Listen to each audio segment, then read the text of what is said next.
Welcome to Burning Tree Program Spotlight. My name is Eric Button. I'm a proud alumni of Burning Tree and do family support workforce and business development. Burning Tree Programs is a family-owned organization and creates specialized ethical treatment programs for the alcoholic and the addict who still suffers. That's why Burning Tree has 4 programs. The initial program, created by David Elliott, is Burning Tree Ranch outside of Dallas and Kaufman. Burning Tree Ranch in 1999 opened its doors to help the chronic relapser. Long-term residential treatment for men and women. 8 to 14 months is the average length of stay, with a year of transitions. In 2004, David Elliott created Burning Tree Lodge, which has now been rebranded when he brought on Chief Operating Officer Peter Pirano. Renewal Lodge by Burning Tree is a clinically advanced mindfulness approach to the 12 steps. It is a in-network provider with all major insurance companies in the United States, 30, 60-day average length of stay. Earlier this year, David Elliott created and reopened Awakenings Hill Country with Jessica and Josh Slay heading it up. It is a women helping women substance use disorder treatment center with a robust trauma track and a 12-step focus. It is also an in-network provider helping women find freedom. And in Tucson, Arizona, David Elliott created Burning Tree West, which was a young adult program. Tucson is where David found his path of freedom from a drug and alcohol addiction. It also has a collegiate track and some sober living environments for men and women. So without any further delay, I want to bring on Rob Park. Rob Park is a co-founder, CEO of Luna Recovery in the Houston area, exactly close to the Galleria area. Is that right? That's right. I had the opportunity of meeting Mr. Park many years ago when he was the director of admissions for a program called Mark Houston Recovery. And from the first day I ever met Rob, I knew that this guy has something special and he's going to touch a lot of people's lives. So Rob, I want to welcome you to Burning Tree Spotlight, and I want to spotlight you and your organization. How are you? I'm good. Just kind of hanging in there, trying to make it through all this and adapt and change again, and just ride the wave. Yeah, I know that you're a very spiritual person, and I know that you really enjoy the process. You facilitate Breathworks, right? Yeah.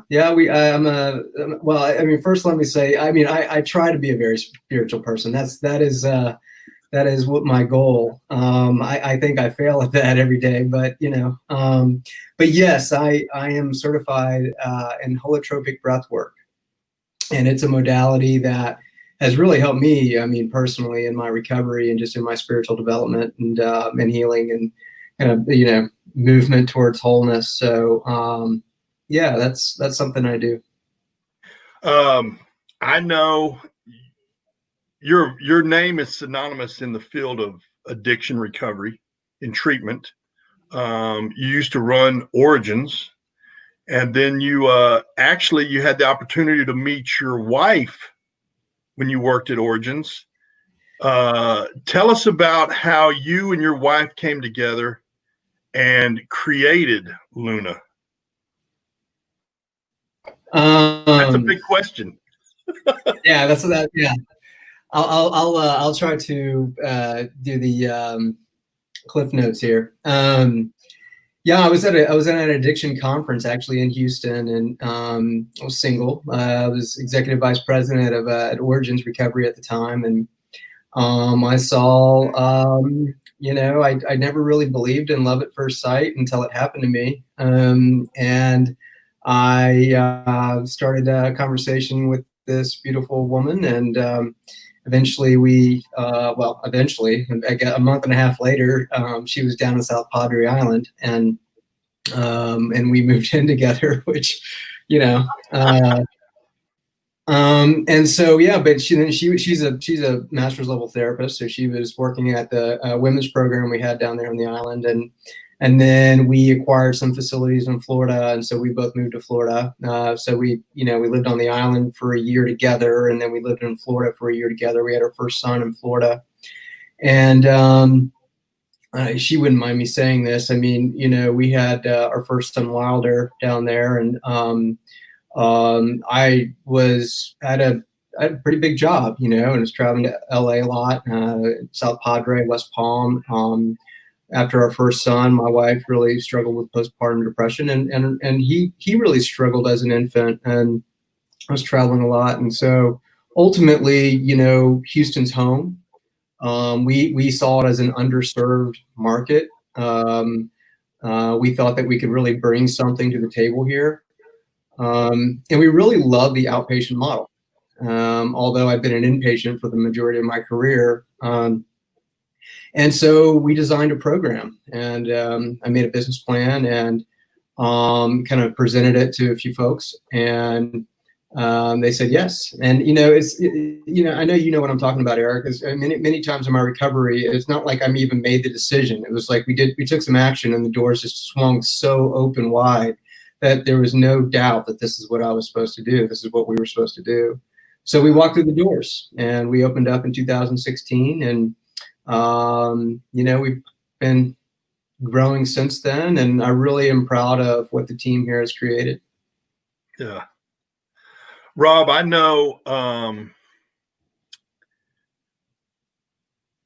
recovery happens in life, right?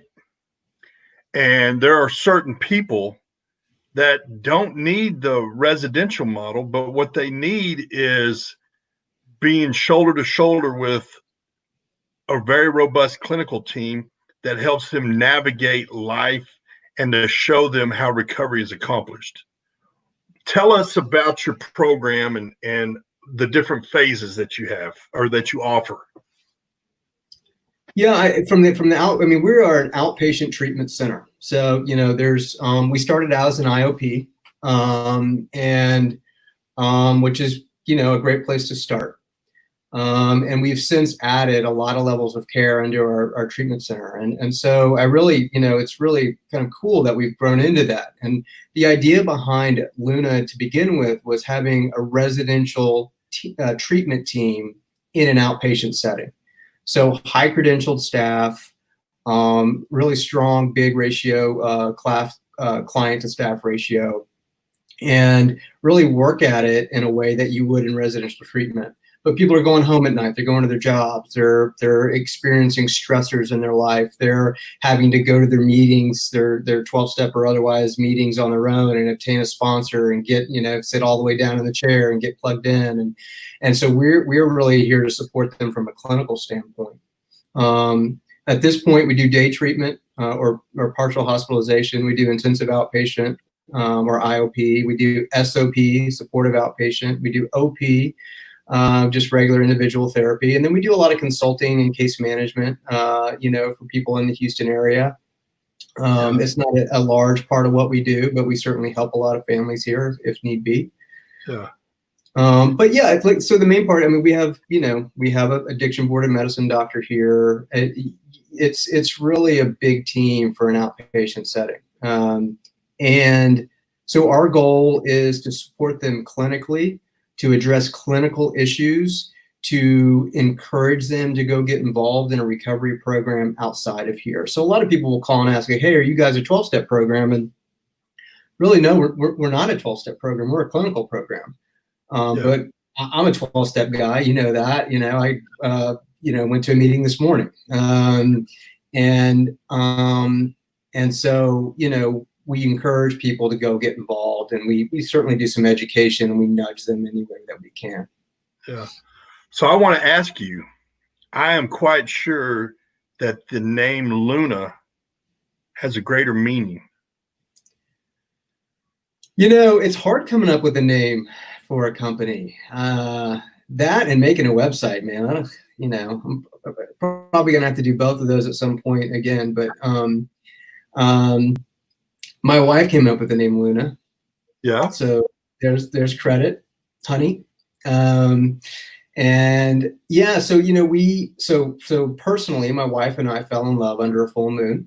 Oh, Um, yeah, I had proposed to her under a full moon.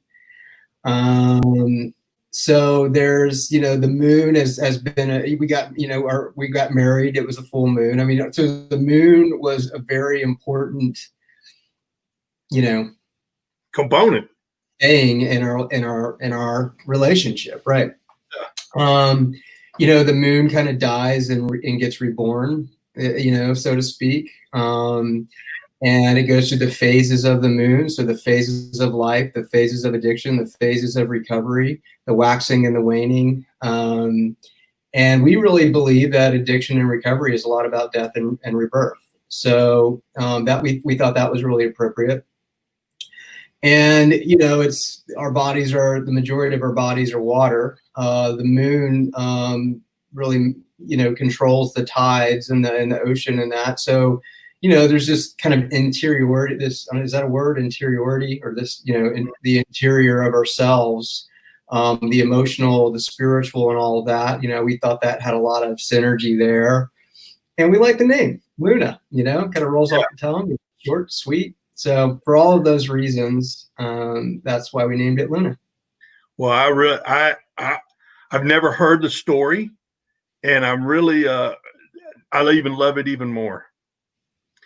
So, Rob, I believe that your organization, you guys have added, you have some housing available for some clients. Is that right? Yeah. So we, to be completely transparent, I mean, when we kind of opened up Luna, the treatment center, we didn't really want to do sober living, quite honestly. And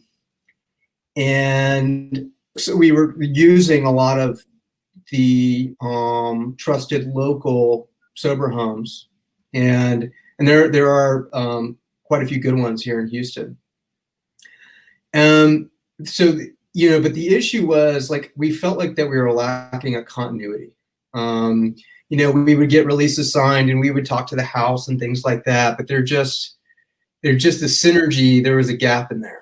And so we were kind of like, okay, we really think in order to serve our clients and our families in the right way, that we really should offer a boarding component. And so then in 2017, we bought a house in the Heights, which is a neighborhood in Houston, and opened up a sober living facility just to help with those folks who needed that extra support, who needed that more life skills, more accountability. Maybe their home environment wasn't safe or supportive. And so we opened up that sober living facility then. Yeah.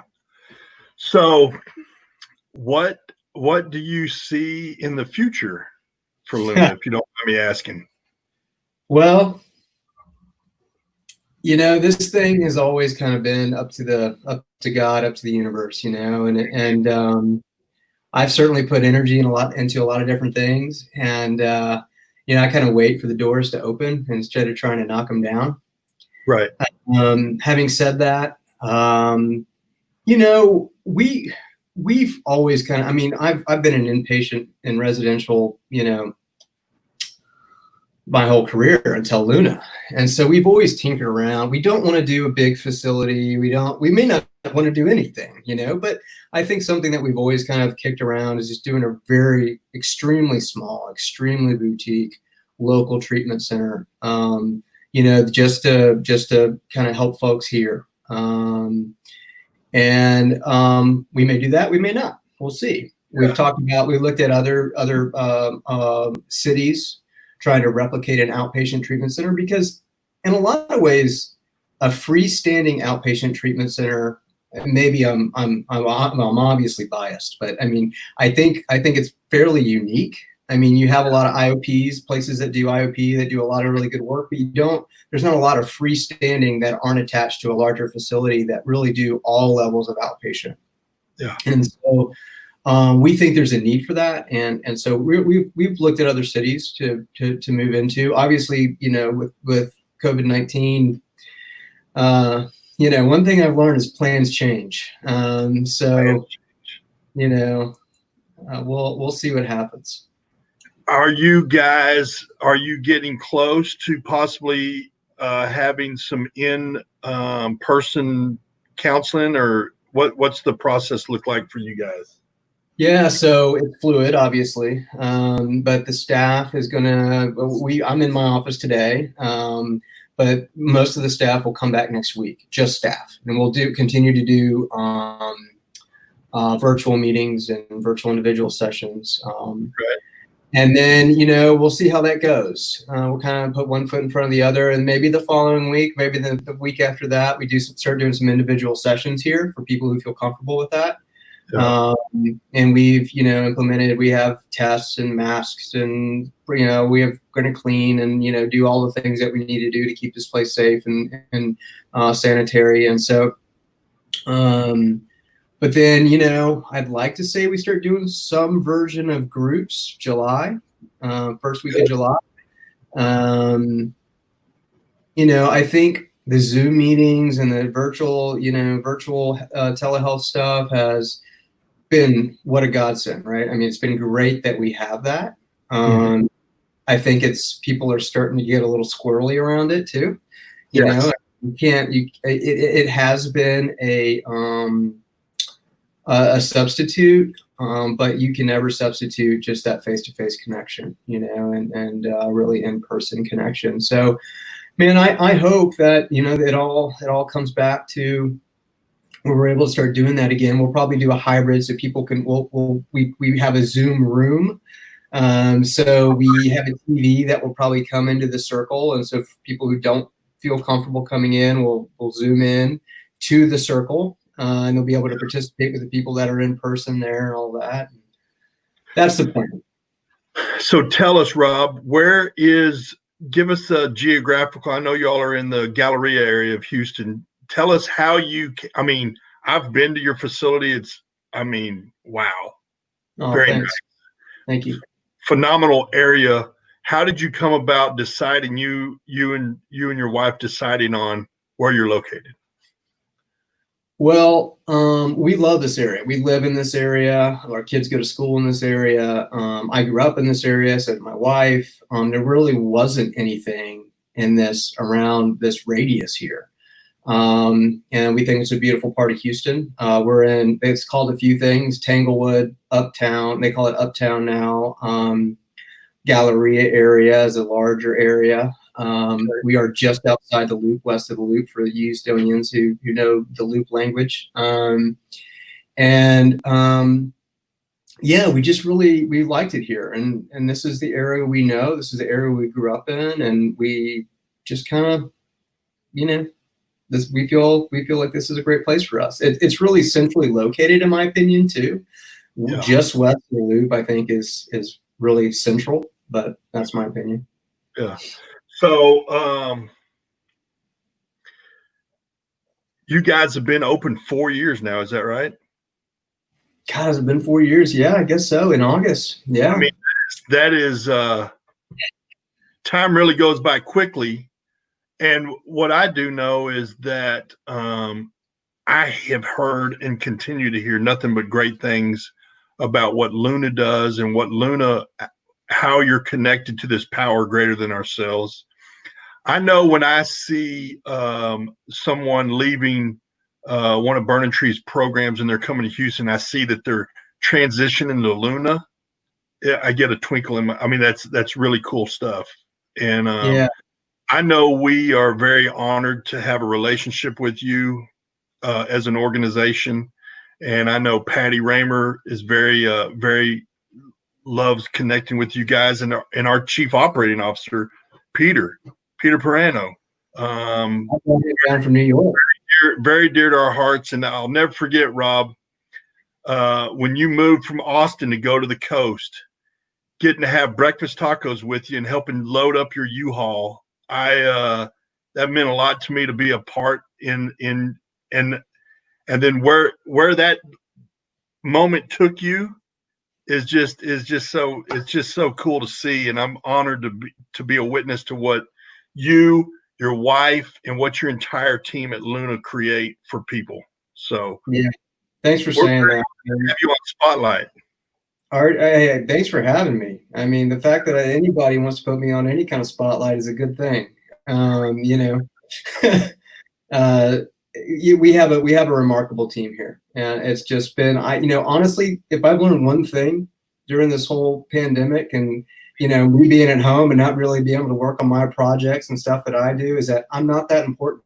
Our team has picked everything up, and like, you know, my phone barely rings. I've had identity crisis, you know, as a result of this, right? It's like, Yeah. but it's been really a cool thing to watch, and it, you know, ditto. I mean, watching you, and everybody knows Eric Button. Everybody, you know, it's like, hey, do you know Eric Button? It's like, yeah, I've known Eric Button for a long time. You know, it's like, I mean, Well, you're a celebrity, and you have a huge heart, and I really admire you.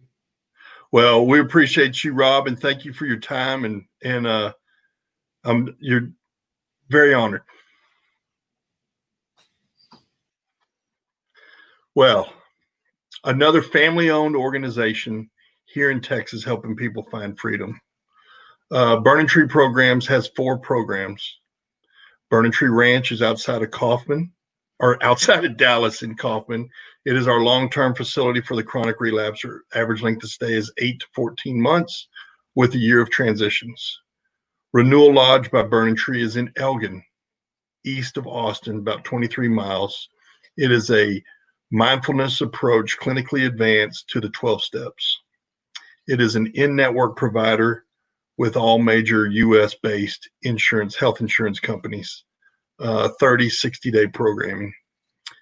New to the family, headed up by Jessica and Josh Slay, is Awakenings Hill Country. David helped them utilize a program that had closed, and they wanted to restart the mission of helping women in gender-specific residential treatment, and they opened up maybe coming up on 3 months ago. They have a robust trauma track with 12 steps centered, and they're also an in-network provider for women helping women. And then David Elliott, our founder, created Burning Tree West, which is a young adult program in Tucson where he found his path of freedom. And it also has a collegiate track, and it provides sober living environments for men and women in the Tucson area to help that area. So very honored for you to take the time to watch Burning Tree Program Spotlight. And I want to thank again, Rob